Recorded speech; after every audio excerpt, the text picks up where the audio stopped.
नमस्ते दोस्तों, आप देख रहे हैं कर्पूरी ज्योति लाइव। अंतिम में सब्सक्राइब करना ना भूलें। आप जो है कि यूट्यूब, फेसबुक, ट्विटर, इंस्टाग्राम पर फॉलो कर सकते हैं। अंतिम में सब्सक्राइब करना ना भूलें। Bihar food processing agritech startup conclave expo और इंडस्ट्री मीट के ऊपर हमने करा है। ये जिसका जो आयोजन है वो ministry of food processing, government of India, PHD chamber of commerce and industry, CIMP और टाटा पावर ने मिलकर करा है।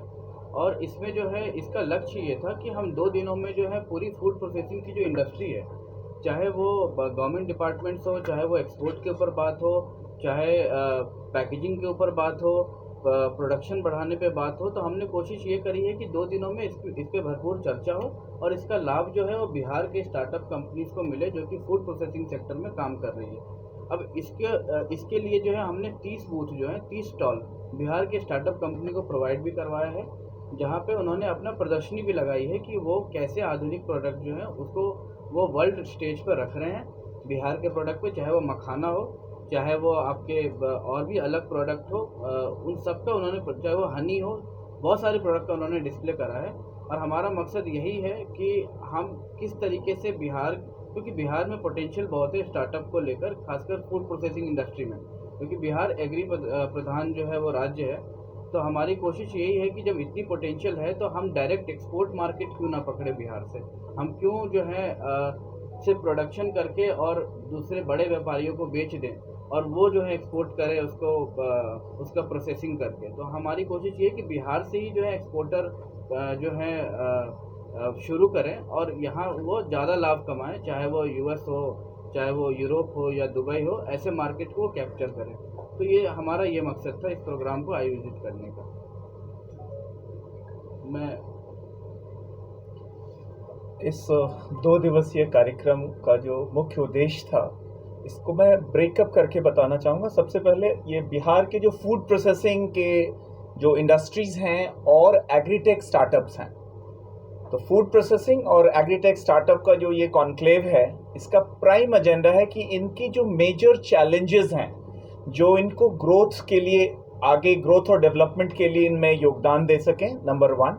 दूसरा, एक सबसे इम्पॉर्टेंट डायमेंशन है कि नीति आयोग ने मार्च-अप्रैल 2023 में एक ऐसी व्यवस्था डिस्कशन मोड पे लाया है नेशनल लेवल पे, जिसमें कि विभिन्न राज्यों को यह कहा गया है कि आप अपने एग्रीटेक पॉलिसी को प्रोमलगेट करें, आप अपने राज्य में एग्रीटेक पॉलिसी को लाएं, ताकि जो एग्रीकल्चर की प्रोडक्टिविटी है उसको बढ़ाया जा सके।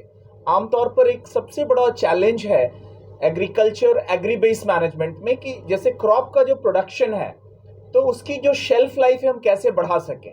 अब जैसे वेजिटेबल्स है, उनकी शेल्फ लाइफ बहुत कम है, टमाटर है बहुत ज़्यादा दिन तक हम नहीं रख सकते, लीची है, फ्रूट्स जितने भी हैं, तो उनकी जो पोस्ट प्रोडक्शन हार्वेस्ट में जो जो लॉसेस होते हैं उसको हम कैसे मिनिमाइज कर सकें, शेल्फ लाइफ को कैसे बढ़ा सकें, उनकी क्वालिटी को कैसे सस्टेन कर सकें, और जो एक्सपोर्ट क्वालिटी के प्रोडक्ट्स हैं उसको कैसे हम एक्सपोर्ट डेस्टिनेशन तक पहुंचा सकें, जिसकी जीआई टैग अवेलेबल नहीं है वो ले सकें, जो एक्सपोर्ट मार्केटिंग से रिलेटेड चैलेंजेस हैं उसको कैसे दूर कर सकें। तो मुख्य जो उद्देश्य है कि सारे जो स्टार्टअप्स और स्पेशली एग्रीटेक स्टार्टअप्स और फूड प्रोसेसिंग इंडस्ट्री के जो स्टेक होल्डर्स हैं उन्हें विभिन्न जानकारियां प्रदान की जाए। अभी हमारे पास कई सारे टेक्निकल सेशंस हैं, उसमें Indian institute of millet research के सीनियर साइंटिस्ट आए हुए थे, उन्होंने मिलेट्स के बारे में बताया। नेशनल स्टॉक एक्सचेंज के एक्सपर्ट हैं, उन्होंने यह बताना चाहा कि कैसे जो हमारे जो लघु और मध्यम उद्योग हैं वो कैसे नेशनल स्टॉक एक्सचेंज और बॉम्बे स्टॉक एक्सचेंज में एमएसएमई सेगमेंट में अपना आईपीओ लाकर कैसे वो करोड़ों रुपए इकट्ठा कर सकते हैं और अपने व्यवसाय को एक नई ऊंचाई पर ले जा सकते हैं। तो कुल मिलाकर यह एक बहुआयामी, बहुउद्देशीय यह जो है इवेंट है, जिसमें कि मार्केट लिंकेजेस प्रोवाइड करना है, उनकी टेक्नोलॉजी को कैसे इन्हांस करना है, फंडिंग लिंकेजेस को इस्टेब्लिश करना है आईपीओ के जरिए, और जितने भी स्टेक होल्डर्स की जो रिसर्च एंड डेवलपमेंटल आउटपुट्स हैं उसको हम ये इंश्योर करें कि कैसे वो एमएसएमई सेगमेंट को बिहार से बाहर ले जाकर राष्ट्रीय स्तर पर स्थापित करें और देश से बाहर ले जाकर अंतर्राष्ट्रीय स्तर पर स्थापित करें। तो इसमें PHD chamber of commerce, CIMP, ministry of food processing industry और टाटा एनर्जी, चारों ने मिलकर इस कार्यक्रम का जो है परिकल्पना की और सफलतापूर्वक इसका जो है संयोजन किया गया। तो आने वाले समय में आज के इस 2 दिवसीय कार्यक्रम जो अब समापन की ओर बढ़ रहा है, एक इसका मुख्य उद्देश्य होगा कि हम न सिर्फ यहाँ के एमएसएमई के सारे जो प्लेयर्स हैं जो कि फूड प्रोसेसिंग इंडस्ट्री में हैं और एग्रीटेक इंडस्ट्री में हैं, इनको एक पूरा सपोर्ट सिस्टम प्रदान करने की व्यवस्था की जाए, इनको इकोसिस्टम को स्ट्रांग किया जाए, बल्कि राज्य के साथ मिलकर प्रयास यह होगा कि बिहार राज्य प्रयास यह करेगा कि हम बिहार की पहली एग्रीटेक पॉलिसी लेकर आएं, ताकि हम विभिन्न अन्य राज्यों को प्रेरित कर सकें कि बिहार जो है पहला राज्य है और देश में अग्रणी स्थान बनाने में, जैसे आपने देखा होगा हाल ही में एमएसएमई के सेगमेंट में बिहार को रैंक 1 मिला था सर्टिफिकेशन प्रोसेस में, क्वालिटी सर्टिफिकेशन प्रोसेस। तो हम एज अ मैनेजमेंट इंस्टीट्यूट हम ये प्रयास कर रहे हैं कि जो भी आसपास के उद्योग हैं उन्हें बेहतर से बेहतर सहयोग, सहायता, गाइडेंस, मेंटरिंग और मार्केट लिंकेजेस में एक बेहतरीन इकोसिस्टम को इनेबल करने के लिए एक व्यवस्था करें, ताकि आने वाले समय में बिहार एक अग्रणी राज्य बनकर स्थापित हो और औरों को प्रेरित कर सके। धन्यवाद। ग्राउंड लेवल के जो किसान हैं उनसे कनेक्टिविटी कैसे होगी? ऐसा है कि ग्राउंड लेवल के जो किसान हैं इनके लिए नाबार्ड और अन्य एजेंसियां काम कर रही हैं। उन्हें फार्मर एफपीओ बनाने की जो है एक परिकल्पना है कि वो छोटे छोटे एफपीओ बना के नाबार्ड से वो पैसे ले सकते हैं, एमएसएमई से फंडिंग ले सकते हैं। जीविका दीदियां जो हैं जो गांव में हैं वो किसानों के साथ मिलकर कई काम कर रही हैं। ग्रामीण स्तर पर वो सौर ऊर्जा के छोटे छोटे जो हैं केंद्र बना रहे हैं। तो वक्त बदल रहा है, जरूरत है। जैसे समय पे जैसे किसानों का जो सब्जी का कर रहे हैं तो बहुत ज़्यादा प्रोडक्शन होता है, तो वो फिर मैं आ रहा हूँ।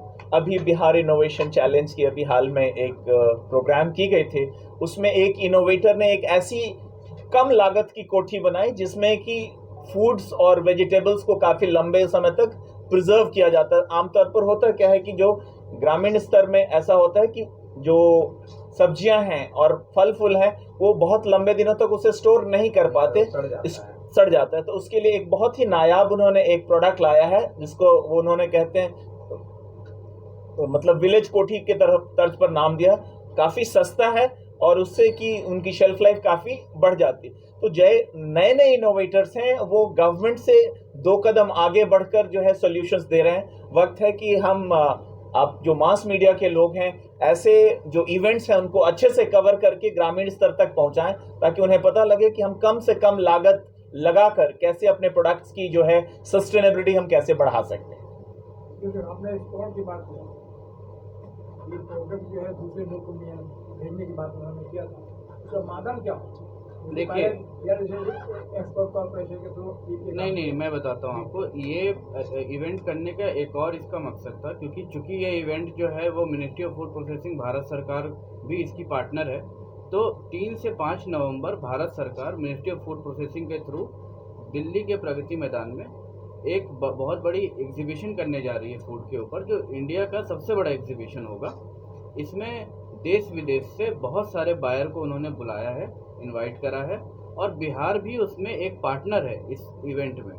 तो हमारा जो है मकसद ये है कि जितनी भी बिहार की कंपनी से जो अच्छा काम कर रही हैं वो इस प्लेटफॉर्म का यूज़ करें जो कि भारत सरकार प्रोवाइड कर रही है। भारत में ही उनको दुबई के भी बायर, यूएस के भी बायर, ऑस्ट्रेलिया के भी बायर, उनको हर जगह के बायर मिलेंगे और वहाँ भारत में बैठे बैठे ही वो एक्सपोर्ट का बिजनेस कर पाएंगे। तो इसके लिए मिनिस्ट्री को हमें धन्यवाद देना पड़ेगा, क्योंकि उन्होंने एक ऐसी एग्जीबिशन की कल्पना करी है और उसको उन्होंने धरातल पर उतारा है जो 3 से 5 नवंबर को होने जा रहा है, जो कि एक बहुत अच्छा काम है और इसमें बिहार की कंपनीज को आगे बढ़ चढ़ के हिस्सा लेना चाहिए। कोई डेटा है क्या यहाँ का, कितने ऐसे इंडस्ट्री, छोटे छोटे इंडस्ट्री हैं जो फूड प्रोसेसिंग में लगे हुए, कोई डेटा है? आपको स्रोत मैं बता दूंगा। एमएसएमई मंत्रालय का एक ऑफिस है बिहार में, उसके जो निदेशक हैं उनके पास बिहार में जितने भी जो एमएसएमईज हैं लिस्टेड हैं उनकी सेक्टर वाइज लिस्टिंग है, वो आपको दे देंगे। आप अगर प्रयास करेंगे आपको। इनफैक्ट एमएसएमई के असिस्टेंट डायरेक्टर को मैं देख पा रहा हूँ, तो मैं इसके बाद उनको भी रिक्वेस्ट करूँगा कि वो क्योंकि फूड प्रोसेसिंग पे हम बात कर रहे हैं, तो इस पर जो है वो और अच्छे तरीके से अपनी बात रखें, क्योंकि जो आपने डाटा की बात करी है कि कितनी फूड प्रोसेसिंग कंपनी, इसका आकलन लगाना इस क्योंकि चर्चाएं बहुत होती है यहाँ पे कि कोई उद्योग धंधा लगता नहीं है, यहाँ पे कुछ है नहीं, हम आए दिन सुनते हैं, इसका सही- आप भी सुनते होंगे। लेकिन अभी यहाँ से अगर बात हो रही है फूड प्रोसेसिंग की, तो उसके लिए तो यूनिट चाहिए। तो इसके कहाँ लिए कहाँ क्या हाँ। किस तरह का यूनिट है, कितना परसेंटेज है, तभी तो कुछ हो पाएगा, प्रोडक्शन तो हो जाएगा। मैं आप इसके क्वालिटी लिए बढ़ाने की बात हाँ। करें, क्वालिटी बढ़ेगी नहीं। आपको बिल्कुल वो इंडस्ट्री डेटा आना- उपलब्ध है, एमएसएमई के डायरेक्टर के पास उपलब्ध है वो डेटा। देखिए, दो डेटा होती है, मैं आपको बताता हूँ। अगर कोई बिजनेस अगर अपनी शुरू करता है और उद्योग आधार लेता है, तो सबसे पहले वो एमएसएमई के पास जाता है उद्योग आधार लेने के लिए। तो जितने भी स्टार्ट, चाहे वो छोटी से छोटी कंपनी हो, बड़ी से बड़ी कंपनी हो, सबका डाटा एमएसएमई के पास अवेलेबल होता है। वो डाटा शेयरेबल नहीं होता है ड्यू टू प्राइवेसी पॉलिसी, लेकिन वो नंबर ज़रूर आपको बता दे सकते हैं कि इतने नंबर का है। तो कितनी प्लांट आज की डेट में चल रही है, एमएसएमई से अच्छा कोई नहीं बता सकता, क्योंकि एमएसएमई लाइसेंस लेना ज़रूरी होता है।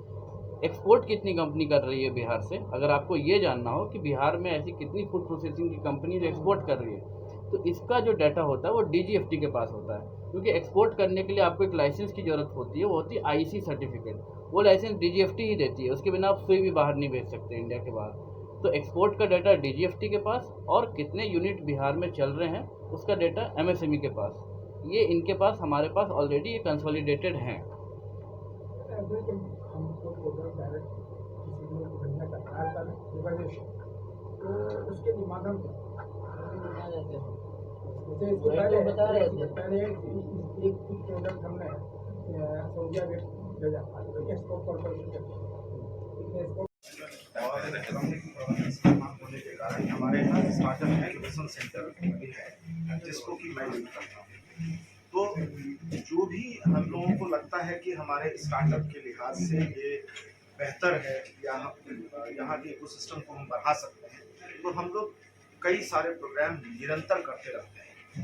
उसी में पीएचडी चैम्बर ऑफ कॉमर्स और टाटा पावर के साथ मिलकर के हम लोगों ने जो ये 2 दिवसीय बिहार फूड प्रोसेसिंग एक्सपो हुआ, इसका हम लोगों ने यहाँ पे आयोजन किया था।